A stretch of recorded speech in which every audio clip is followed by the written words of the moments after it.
ପଦ୍ମପୁର ଥାନା ପରିସରରେ ଆମ ପୋଲିସ ସମିତି କାର୍ଯ୍ୟକ୍ରମ ଅନୁଷ୍ଠିତ। ଯୋଗଦେଲେ ଅନେକ ମାନ୍ୟଗଣ୍ୟ ବ୍ୟକ୍ତି।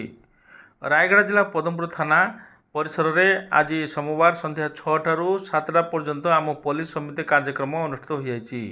ଏହି କାର୍ଯ୍ୟକ୍ରମରେ ଥାନା ଅଧିକାରୀ ଧରଣୀଧର ପ୍ରଧାନଙ୍କ ନେତୃତ୍ୱରେ ଅନୁଷ୍ଠିତ ହୋଇଥିଲା। ଏଥିରେ ସମସ୍ତ ଗ୍ରାମବାସିନ୍ଦାଙ୍କ ସହ ବ୍ୟବସାୟିକ ସଂଘ ଏବଂ ସମସ୍ତ ମାନ୍ୟଗଣ୍ୟ ବ୍ୟକ୍ତିଙ୍କ ସହ ଡ୍ରାଇଭର ସଂଘ ମାନେ ମଧ୍ୟ ଉପସ୍ଥିତ ରହିଥିଲେ।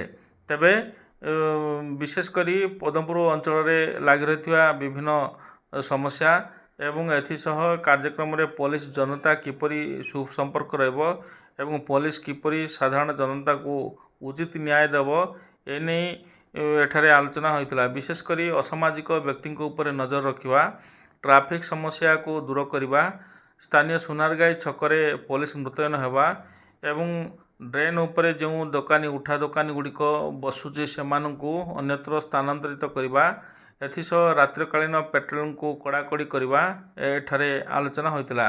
ବିଶେଷ କରି ସୁନାରଗାଈ ଛକ ନିକଟରେ ଚୋରା ମଦ କାରବାର ବୃଦ୍ଧି ପାଉଛି ଏବଂ ପ୍ରତି ସାହି ସାହିରେ ମଧ୍ୟ ମଦ କାରବାର ହେଉଛି।